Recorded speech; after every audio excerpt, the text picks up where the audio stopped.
Hello everyone.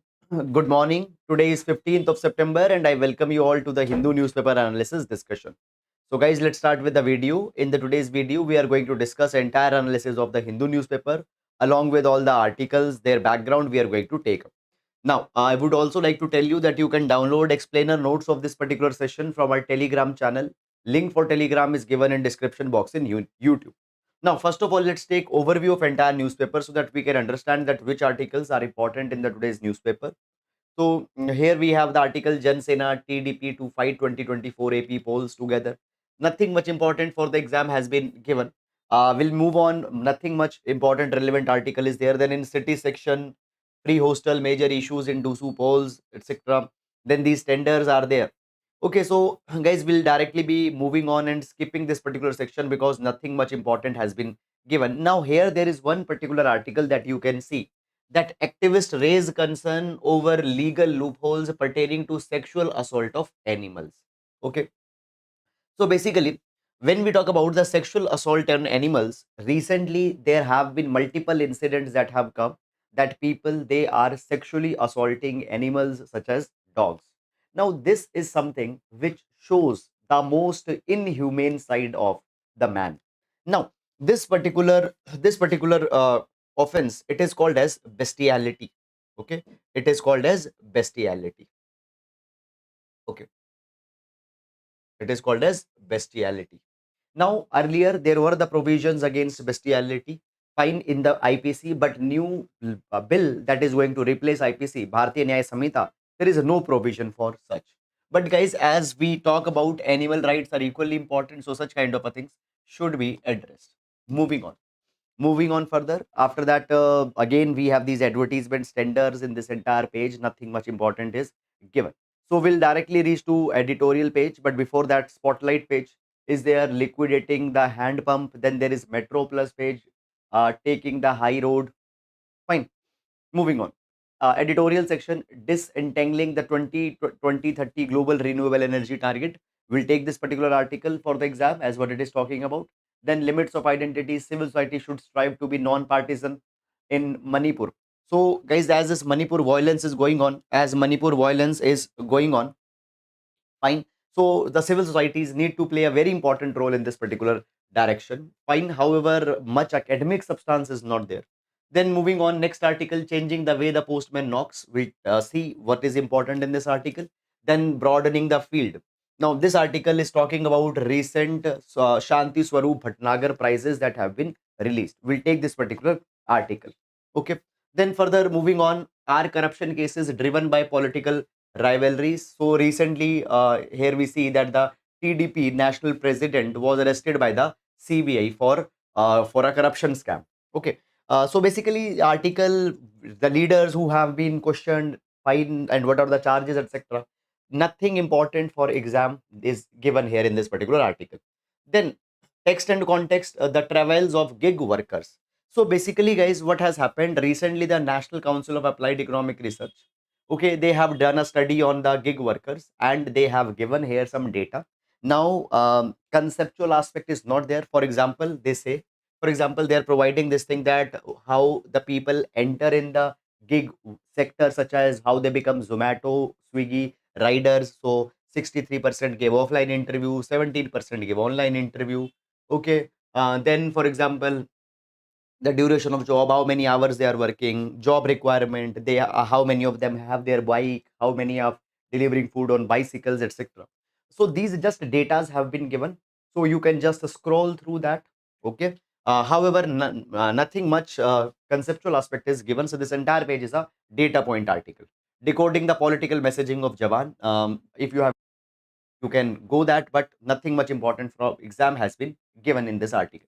Then moving on in this direction, after that, guys, massive hunt launch for LET militants. Okay, moving on in this particular direction, here we have an article hopeful about women's reservation bill. We'll take this particular article about the women reservation bill.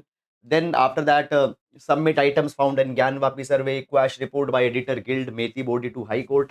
No need to follow for your exam, for examination purpose. Now here we have an article, all reported birth death to be digital registered from October 1. We'll take this particular article for exam. Then here this article is talking about the Pradhan Mantri Matsya Sampada Yojana, blue economy. We'll take that particular article also. There was in fact one more article that I have covered. This one, Supreme Court information a click away as it joins National Judicial Data Grid. This article also we are going to take up. Then further moving on in this particular direction, business page, wholesale price continue to fall. Okay, so basically guys, we see this particular thing that earlier inflation has become a quite a big challenge for Indian economy, but now the wholesale prices are falling.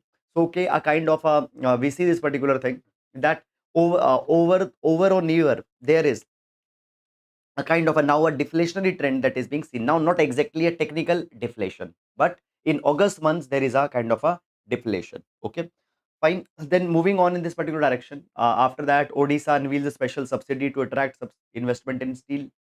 Fine. Then on world page, global aid effort intensified for flood battered Libya. So recently guys, we have seen that in Libya there was uh, so we have seen that in Libya, there was large number of people who had got suffered because of the flash flood, tsunami size flash flood that have come in Libya. So all the countries are trying to help Libya.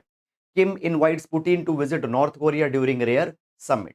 Okay, so guys, we see that in the aftermath of Russia-Ukraine war, relations between Russia and North Korea, they are warming up, and there is a potential that North Korea will provide weaponry to Russia. Now, guys, as Russia has been condemned by entire West, Russia is looking for new allies, and North Korea is going to be a new allies in this ally of the Russia.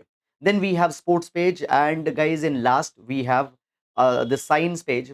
However, today science page, neural implants remedy hearing loss by integrating with the nervous system.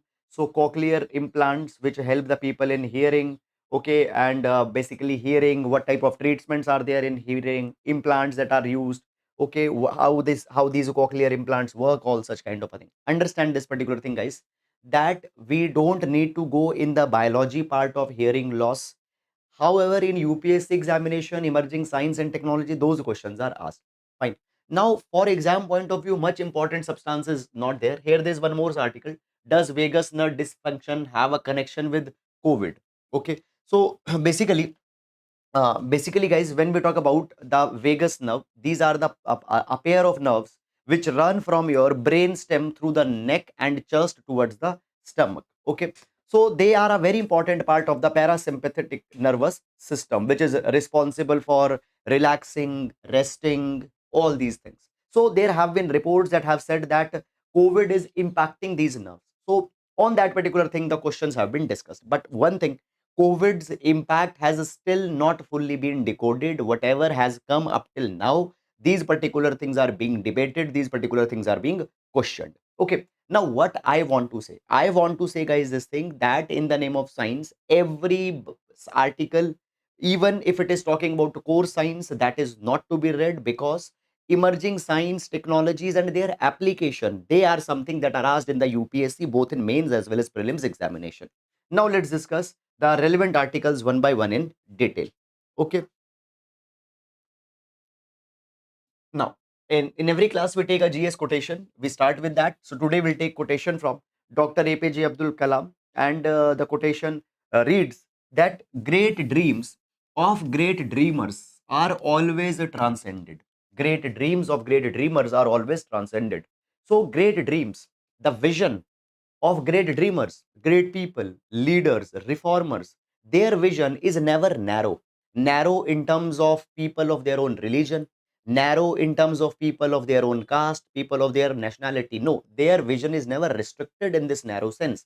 These great dreamers' vision, great dreamers' horizon, it is always wide, it transcends, it takes all religions, all gender, all nationalities, all ethnicities in account. So a great leader, a great reformer will always have a comprehensive reformatory picture in his mind. So this is something that you can use in GS paper number 4 ethics as well as in essay. Fine. So that is about it. And now let's take first article for today. Let's take the first article for today. Okay. Meanwhile, very good morning to all of you. When regional politics see in paper, can't we discuss the role of regional parties in Indian democracy? See, it is not a current topic, role of regional parties in Indian democracy, it has been a static topic, and this is going on since 1970s. Okay. Now, my point is that here we try to cover the contemporary dimensions, but in that, if there is some background or any background, we obviously take it that. But we are not going to go in the core static part, otherwise, we'll deviate from the topics, the agenda of this particular class. In some another session, we can take it, but agenda of the class is contemporary affairs. Okay. Hopeful about women's reservation bill. Okay. For example, this women reservation bill has come today. Now, as you read this particular article, there is nothing important for exam in this entire article. So, just article is an interview with the BJP Mahila Morcha chief, and she says that we hope that government will introduce women reservation bill because Prime Minister is really concerned about women's participation in politics, but nothing substantial has been given. But women reservation bill remains an important topic. Women reservation bill remains an important topic, and this has become even more important now. So basically, the women reservation bill, whether what is the status of it, all these things we are going to see in this particular article. So all the substance that I have provided you here in synoptic notes, please download it because it is not given in article as such. Okay. Now we are going to see this particular topic with respect to GS paper number 1, social issues, and GS paper number 2, social justice. So social issues and social justice, we are going to take this particular article. Now, understand this particular thing, guys, that when we talk about women, when we talk about women, we find this particular thing that because of the patriarchal setup that has prevailed in India. By the way, patriarchal setup is not unique to India. In almost all the countries, the patriarchy has been a major driver, and because of that, women are often seen as a subservient to male. Women are often, they are shrugged just to domestic responsibilities, and therefore political participation of women has always been minuscule. Now, guys, as we talk about the recently global gender gap report that was released, the latest edition 2023 global gender gap report that was released, according to report, women participation in politics in present Lok Sabha, 15.1% of in present Lok Sabha, 15.1% of representatives, MPs, they are women. And when we talk about state legislative assemblies, at the level of state legislative assembly, only 10% of MLAs, they are women. Now, when we talk about population of women, find that their population corresponds to around 50%, not exactly 50%, but around to 50%. We are talking about all age groups, all the women. So their population is approximately half of the entire population, but their participation is just 10% in state legislative assembly and around 15.1% at Lok Sabha. And this is the highest since independence. Fine. So we need to give more political participation. And for that particular thing, one way is to reserve certain number of seats for women in our legislative assembly as well as in parliament. And this proposal has been given since a long time. So let's talk about this particular proposal. So basically, guys, what happened? There was for the first time National Perspective Plan for Women that was formed in 1988. And this National Perspective Plan for Women 1988 recommended that 30% of the seats in all the elected bodies are mandatorily to be reserved to the women. And then the same thing was also repeated in the national policy for the empowerment of women, that 30% of the seats, one third of the seats are to be reserved for the women in elected bodies. But guys, only one development that has happened in this particular direction is in the urban local bodies. So basically, when the Panchayati Raj institutions and urban local bodies, fine, they got instituted. Okay. So in 1993, with the coming of the Panchayati Raj Act, for example, 33% of the seats in the local bodies, they were reserved for women. But at the level of state legislative assembly, at the level of parliament, no seats have been reserved for women. Now, as in local bodies, both in municipalities as well as panchayats, as one third seats got reserved for the women with the coming of the 73rd and 74th Constitutional Amendment Act. Fine, when the seats got reserved for the women, then what happened? The demands were raised that at the level of, and by the way, one achievement that though 33% of seats at panchayat are to be reserved for women, but there are many states which have increased this quota to 50%. And as we talk today, more than 44% of seats, more than 44% of seats are actually being held by the women today. But here we will take one more dimension also. There was recently one article that we have taken in Hindu newspaper where Supreme Court has said that India is facing the problem of sarpanch patism. Okay, sarpanch patism. Now, what is this sarpanch patism? Okay, sarpanch patism. So basically, it is being said that women, they are being floated in elections, but actually in their name, their husband, they are the ones who are taking all the decisions. So sarpanch patism, sarpanch sasur, sarpanch devar, these things. Sarpanch sasur means the father-in-law who is actually acting really on the behalf of a women. So these kind of phenomena are there, and for that particular thing, the Supreme Court has directed that urgently fine such certain things should be done in order to rectify this problem. So my point is that in panchayats though 33% seats are reserved for women, and in fact more than 44% seats women are holding, but actually are they exercising power? This is a very big question mark. But anyhow, then the demand were raised at the level of state legislative assembly, at the level of parliament, that here also the seats should be reserved for women. And in 1996, the Women Reservation Bill was introduced in Lok Sabha. But guys, here now the question comes of political will. Many number of a times, a question is asked by aspirants. They say that, sir, why we are not solving the problem of climate change? Why we are not solving this problem that groundwater is getting depleted? Why we are not solving the problem of pollution? The reason is political will. So women representation has always been low, and everybody knows that particular thing. But why that the seats are not being reserved? Again, political will is not there. Women reservation bill got introduced, but it has not got passed till now. It got approved in Rajya Sabha, but in Lok Sabha it did not got passed. Ultimately, it got lapsed. Okay, and till then, no notable attempt has been taken up till now to ensure women's representation in parliament and legislative assemblies. And guys, here I just want to give you the case study of Rwanda. Here I just want to give you the case study of Rwanda. So you can use it as a case study. I think 7 8 months back it was reported in Hindu newspaper also. So Rwanda has the most gender balanced cabinet. Most gender balanced cabinet. 52% of the seats in the cabinet of Rwanda, they are held by women. So Rwanda is a case study that is to be followed. Now around the world we see this thing that women's, they have outperformed men when it comes to governance policy making, or they are equally good compared to men.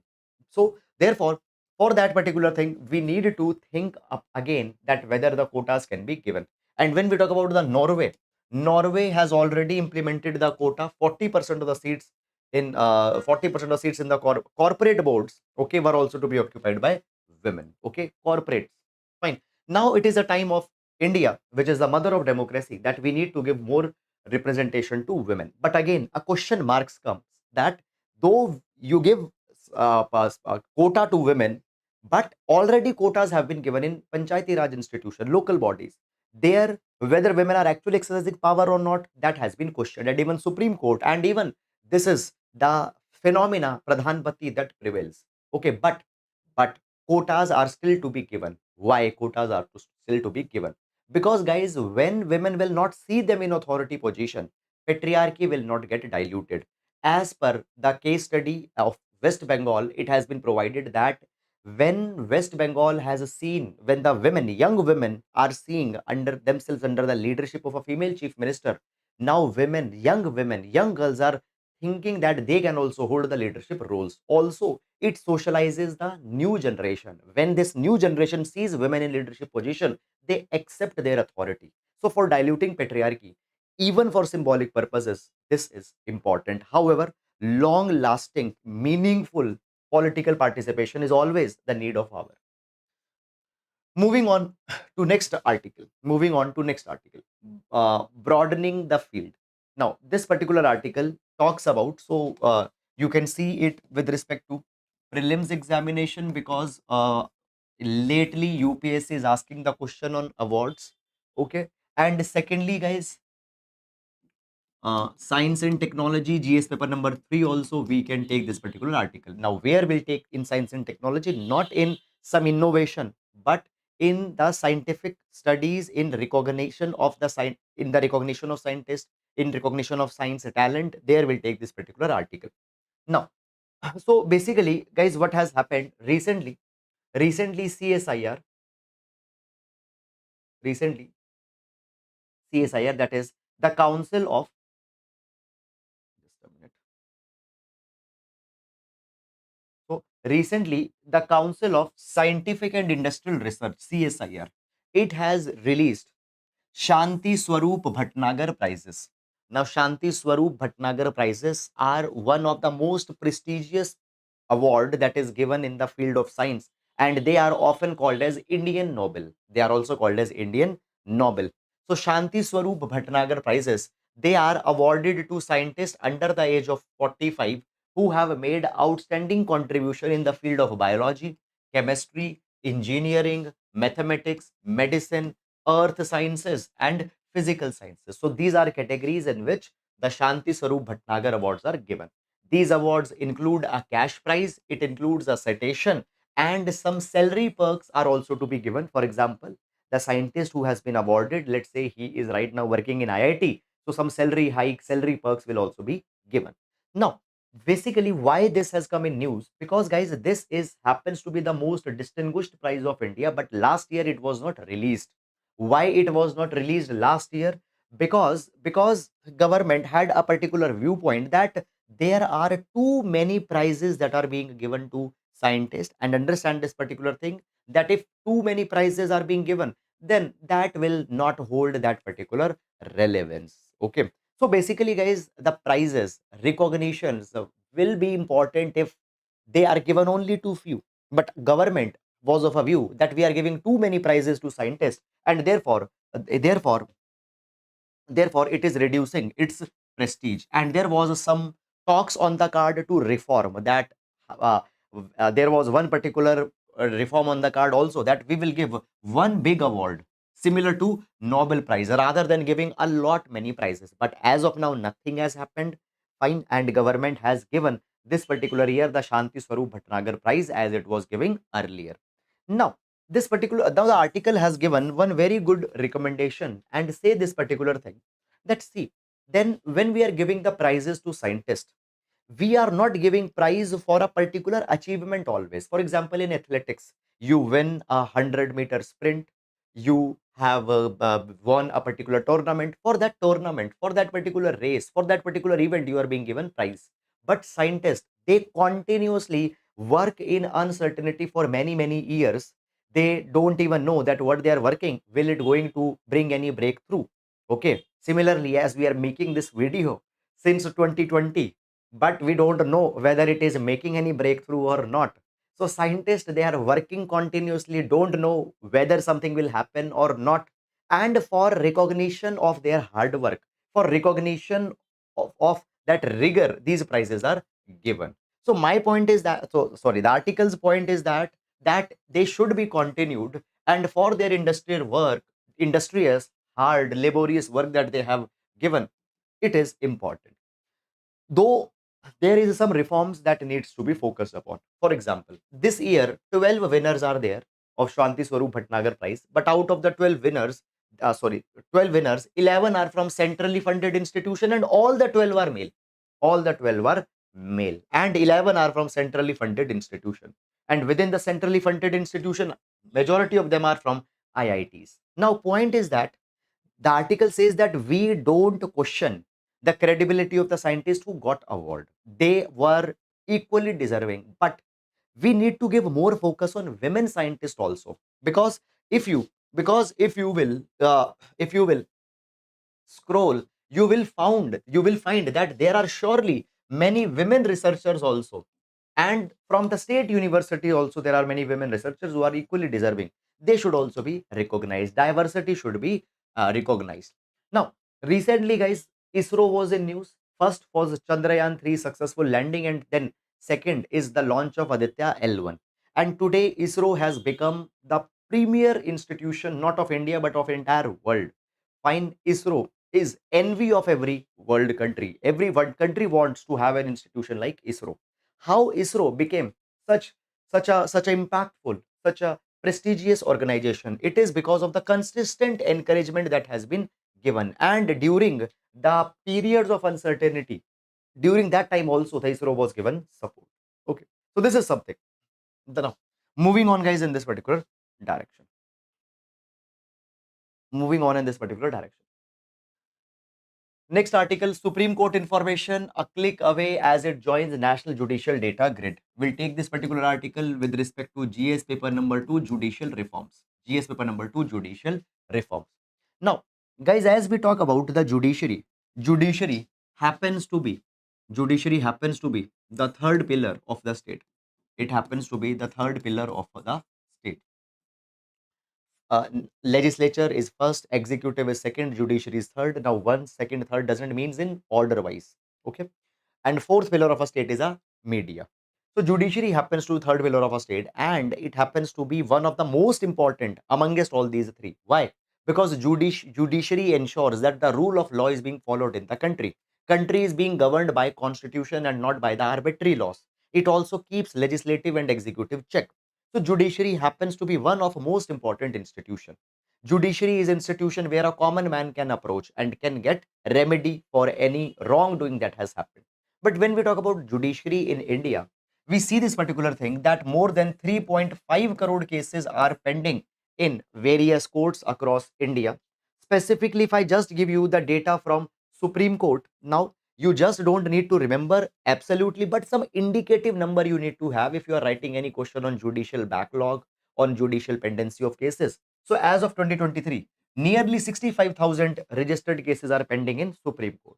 So this is huge. Now this problem can be solved by technology. Now see this thing, a lot of man hours, a lot of physical infrastructure, a lot of resource in judiciary is just being spent on those things which could be handled by technology, by automation, by uh, by by some by some algorithm, some programs. For example, case listing, status of case pendency. Now these things could be given just to technology. It will also be improving the ease of a citizen while he is accessing the judiciary.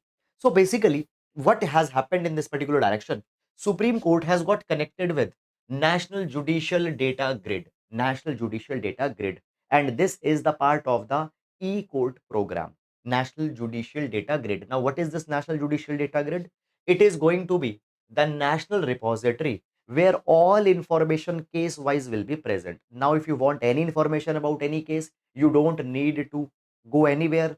Just you can approach the website, and Supreme Court's all data relating to the cases that have been instituted, cases that are pending, cases that have been disposed by the courts across the length and the breadth. Not only Supreme Court, all the courts across the length and breadth, all the data you can find here on the National Judicial Data Grid. And it is the part of open data policy where public data is to be made accessible to people. Okay, so case type wise, for example, it is a criminal case, civil case, year wise, case of 2003, 2005, 2010, stage wise, you can search the case and can see that where the case was there, if a ruling has been given, what was the ruling, and all these things you can see. Further, it is also it has also provided that by onboarding the judiciary on National Judicial Data Grid, what will happen? What will happen? What will happen? Citizens access vis-a-vis judiciary is concerned will come. Okay. So this is something that is there. I hope, guys, that you have understood it. Okay. Nothing much important, and understand not one question will come just on this National Judicial Data Grid. Though even if it comes, fine, you have to talk largely the role of technology in judicial processes. Then moving on to next article, Pradhan Mantri Matsya Sampada Yojana bridging gaps in the fishery sector. So again, this is an article that has been written by the Union Minister of Union Minister of State for Fisheries, Animal Husbandry and Dairy, fine, as well as also information broadcasting. Now, article is talking about Pradhan Mantri Matsya Sampada Yojana. Now, first of all, this particular article we are going to take up. This particular article we are going to take up for GS paper number 3. GS paper number 3, Blue Economy. GS paper number 3, Blue Economy. Now, as we talk about India, India has more than 7,500 kilometer of coastline, and because of this 7,500 kilometer of coastline, our the waters, the excess of waters that we are having, unrestricted excess of water, it can become source of India's. It can become a big time contributor in Indian economy. Now, when we talk about blue economy is harnessing the oceanic resources. It is harnessing the resources from which can be provided by water. For example, we can use the oceans for fishery, for shrimp cultivation, for seaweeds, and there are many type of minerals. For example, polymetallic nodules that are specifically found in Indian Ocean. All these resources can be leveraged, and we can enhance the economy. And this particular contribution is called as the part of blue economy. Okay. Now, fishery sector is something that we are looking upon. And in 2020, when COVID pandemic came, government came out with Atmanirbhar Bharat Abhiyan. And under Atmanirbhar Bharat Abhiyan package, for fishery sector, a lot of reforms were brought. And one of reform that came was the launch of Pradhan Mantri Matsya Sampada Yojana. Now, Pradhan Mantri Matsya Sampada Yojana is the largest ever investment that has been floated in fishery sector, and it will fill all the critical gaps that are there in fishery sector. For example, it will aim to promote fish production, productivity of fisheries, uh, fishermen, etc., quality, the quality of fisheries to be improved, technology integration, post harvest infrastructure, marketing of fisheries. Okay, all these particular things will be taken up under the Pradhan Mantri Matsya Sampada Yojana. It is a comprehensive scheme for fishery sector, and the priorities of Pradhan Mantri Matsya Sampada Yojana are: number one, it will prioritize marine fishery, fishes that you catch from ocean, sea; inland fishery, fisheries that you can grow, the fishes that you can produce in ponds, in the lakes, fine, inland fisheries. Then fishermen's welfare. Now, when we talk about particularly the coastal fishermen, they are dependent on just fisheries, but often their socio-economic indicators are very poor. Often they have unreliable income in because of the bad weather. Often they are not able to go out and fish. So variable income, low income streams are very big problem of fishermen. So the next is infrastructure. Basic infrastructure is to be provided to them, okay, so that they can store fishes. Better fishing equipment, better fishing nets, better trawlers, better boats are to be given to them. Post harvest management, so wastage. And now when we talk about the fishes, fish is a perishable product. You need to store it optimally, otherwise they will go waste. So post harvest management is needed. Then cold water fisheries, okay, ornamental fisheries. The ornamental fisheries are the one uh, which are, for example, goldfish. Okay, goldfish, that is largely an ornamental fish. You will not cook it and eat it. Then aquatic health management. Now understand this thing, that if ocean's health will not be good, then that fish that you are consuming, it rather than giving you some health benefit, it will become a health hazard. So oceanic health management, aquatic health management, seaweed cultivation. Now seaweed has a lot of application in pharmaceuticals. It has a lot of application in the field of nutrition, fine, in FMCG, okay, it is used. So basically, now 3 years of Pradhan Mantri Matsya Sampada Yojana has been completed, and we see that fishermen are getting benefit of this particular scheme. And we even find that the expansion of fisheries have happened to non-traditional areas. For example, Haryana and Rajasthan. For particularly Rajasthan has obvious reasons. If you go in Rajasthan, you don't find that much water bodies. You don't find the excess water where they can grow the fish. Okay, fine. So in Rajasthan, in Haryana, pond area, it is getting increased. Okay. And farmers in Rajasthan, they have successfully converted the saline wastelands into the wealth land, and they are doing aquaculture there. It is giving good remuneration. It is giving good options of livelihood, and even large number of women fishers. Okay. they are also being encouraged by the Pradhan Mantri Matsya Sampada Yojana. Okay, fisher women are also being encouraged. So that is about this particular article. I hope that you have understood it. And now moving to next article. Disentangling the 2030 global renewable energy target. Disentangling the 2030 global renewable energy target. We will take this particular article with respect to GS paper number 3, renewable energy. Renewable energy. Fine. Climate conscious development. Renewable energy and climate conscious development. Now, so basically, guys, I have taken this particular dimension multiple number of a times. Multiple number of a times I have taken this particular dimension. That now this particular year, COP28, Conference of Parties 28 will be held in Dubai. What Conference of Parties? Conference of Parties means meeting of the countries which are the party of UNFCCC. UNFCCC stands for United Nations Framework Convention on Climate Change. Now, this is also called as a Climate Change Convention. So, 28th COP will be held this year. Where it will be held? It will be held in Dubai. Okay. Global stock take, I think we have discussed 2 times in the past 10 days. So, that particular report will also be discussed in this COP28 in Dubai. Now, article says that in this COP28, which will be held in Dubai from November 30 to December 12, the agenda of the meeting is to triple the renewable energy capacity from current levels by 2030. So let's say if today renewable energy capacity is 100 gigawatt, you need to increase it to 300 gigawatt by 2030. So triple the renewable energy capacity from present levels. Now, when we talk about present levels, what is the present installed capacity? So, 2021, the global installed capacity of renewable energy was 3026 gigawatt.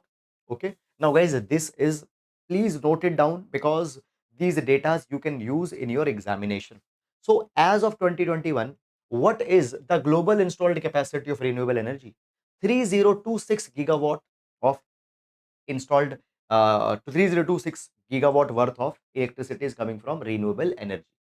Out, it is 39% of total capacity. From all the resources, 39% of the power is coming from renewable energy. Now, guys, when we talk about installed capacity, installed capacity and electricity generation are two different things. Installed capacity means that I have this much capacity, but all the plants A are not being operating right now. All the plants B are not operating at their full capacity. So, installed capacity and actual electricity that is being generated, these are two different metrics. And when we talk about the electricity that are being generated today, out of that, renewable sources account just for 28%. So, in terms of installed capacity, 39% are renewable energy, but actual electricity generation, only 28% is coming from the renewable sources. Okay, this is something that is happening. And out of that, the largest chunk out of renewable energy, the largest chunk is made by the hydropower. 13% comes from solar, 23% comes from wind, and likewise. So article says this thing that today, article says this thing that we are going to take up the goal that by 2030, electricity coming from renewables, its share is to be tripled. So right now, if we see, I have told you that 3026 gigawatt, it is the global installed capacity. So we need to increase it 3 times, means 9,000. So by 2030, 9,000 gigawatt worth of renewable energy is to be deployed. Fine, this is something. Now, largest of it might be coming from solar and wind. Why? Because hydropower plants, designing them, constructing them, and completing them, it will take a lot of time. Now, 23 is about to get over. So, it means we have nearly 6 years of time. Within 6 years of time, hydropower plant cannot be made fully functional. But solar and wind, sorry, are the ones which can be constructed before that. So solar and wind, a large number of investment is to be made. Now, the article also says this particular thing that as we talk about, see, understand this thing. Which country will develop more power plants? Which country will develop more renewable energy power plants? Obviously, the country which have demand. Suppose in India, demand is 100 units per month, and we have 110 unit per month worth of plant. Will we construct more? No, will not construct more. Now, if you see electricity demand, it is differentiated across the world. Demand is not same across all the countries. For example, today when we see the countries such as China and India, these are countries where electricity demand and electricity demand and electricity need is increasing. For example, between 2010 and 2019, electricity demand in China and India, it grew at the rate of 6.6% and 6.3%. Okay, more than 6%, just you can remember that. But when we talk about it in comparison to European Union, rather than increasing, here electricity demand has declined by 0.3% in European Union. And in US, just 0.12, just 0.12% growth is there in electricity sector. Okay. So my point is that large electricity, that the demand that is increasing, it is in developing countries, poor countries. So obviously, when we talk about building new plants, these countries have to invest more in that. Moreover, when we talk about the countries such as USA, 21% of the electricity is coming from renewable. In European Union, 37% of the electricity is coming from renewable. Renewable. Now, point is that, guys, that USA particularly has not made any new target. Now, when we talk about India, India made a target in COP26 that 500 gigawatt of non-fossil fuel energy India will achieve by 2030. So by 2030, 500 gigawatt of energy will come by non-fossil fuels. USA has not done any commitment. USA is simply saying that we will try to decarbonize the energy sector by 2035. Okay, European Union also have taken a very have taken a target. For example, 40% of the energy consumption will be from renewable by 2030. But it is not an absolute. They say we'll try. The point that article is making is that new electricity that is to be needed more, it will be in the developing country. Developed countries, they anyhow don't have that much demand, and even they have not taken target. So point is that if at COP, this target is achieved, that triple the share of renewables, then largest burden will come only on India and the developing countries. And India and developing countries cannot do that thing alone. They need technology, they need finances, and for that, developed countries have to help them. If developed countries are not going to help them, it is going to be very difficult for countries such as India. Moreover, when we talk about the solar, you just don't need to deploy the solar plant. You also need to invest in the battery technology. We need to get a lot of technological and financial assistance. So India needs to keep this particular thing in mind while going at COP28. Then moving on, changing the way the postman knocks. Okay. So basically, guys, the article is actually talking about now, first of all, much substance for exam point of view is not there in this article. The article is talking about the new Post Office Bill 2023, fine, which was introduced in the Rajya Sabha. And this new Post Office Bill 2023 will replace the Indian Post Office Act 1898. Okay. Now, when we talk about the post office's original mandate was to deliver the mail. Okay.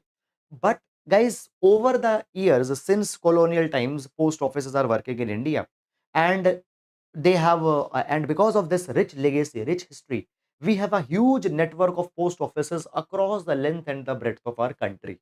Okay, you go any district, you go any jilla, you go any tehsil, you go any block, you will find there at least post office. Okay, so my point is that government used these post offices network to give her a lot of other services also. For example, financial services are being given through post offices. Limited financial services are being given to the post offices. Small saving schemes is being enrolled through post offices. So point is that over the years, the duties, roles that are being played by post offices, they have increased. So therefore, Director General of Postal Services need to be given necessary powers on other areas also. It has to be given power that they can prescribe the charges for the new services and services that they are giving, charges, all these particular things. New powers have to be given to the Director General of Postal Services, and these powers will be given by this new Post Office Bill 2023 that is being brought. Okay, most of the time, guys, post office, it also needs to reform also. For example, nowadays private couriers have come. Fine, there is equivalent of private courier also, that is a speed post. But today, going to private courier, they have a lot of collection centers. It is more easy than going to the post office and doing a speed post. Okay, it becomes more. It has become more convenient. Now these couriers, they are posing a very big challenge to the Indian Post. Okay, so a lot of changes, lot of breakthroughs have also to be made, and for that a flexibility is needed, and such flexibility will be given by this Indian Post Office Bill 2023.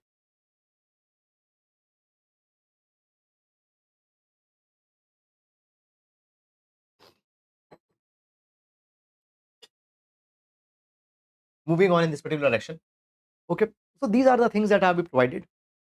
I have given the summary of this entire article, but no need to guys to go too much in detail and to track every bill, because hundreds and hundreds of bills are being passed. Every bill is not very much important. The basically those particular pieces of legislation which directly holds some relevance to the constitution or something like that, selected articles are something that we need to go too much in more detail. Then all reported birth deaths, all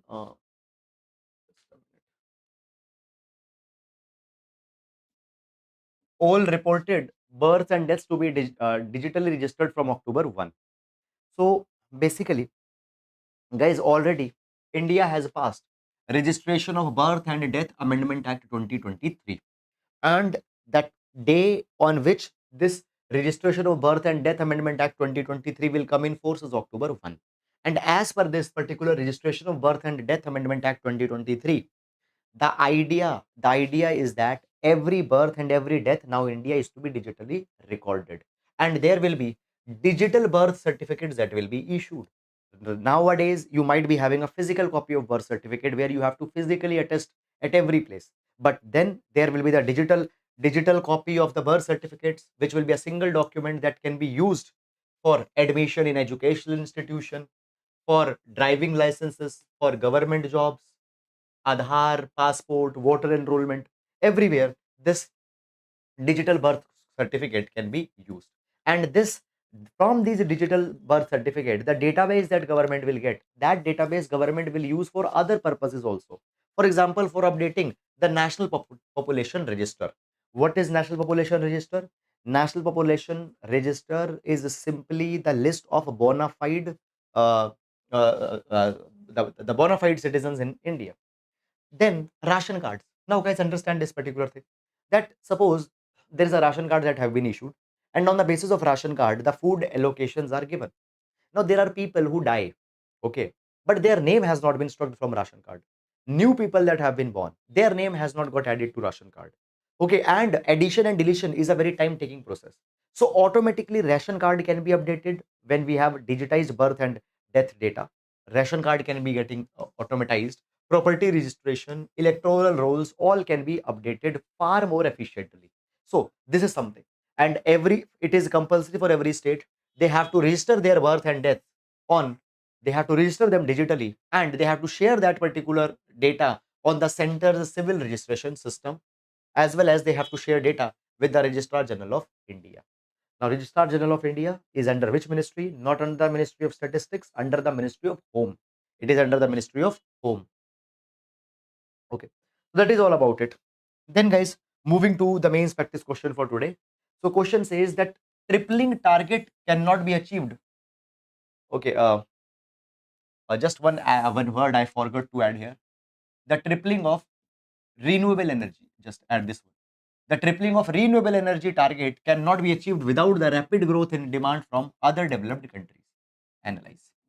GS paper number 3, 10 marker question. Okay, fine. This is about it. So, guys, that is all about it. I hope that you have understood it. Fine. And this is all about the today's news session. Fine. I hope, guys, that you are liking the session. And I hope that you are getting the utility of the time that you are spending on our platform without any wastage or diversion of your time. That is all, guys, about it. And now we'll be meeting tomorrow.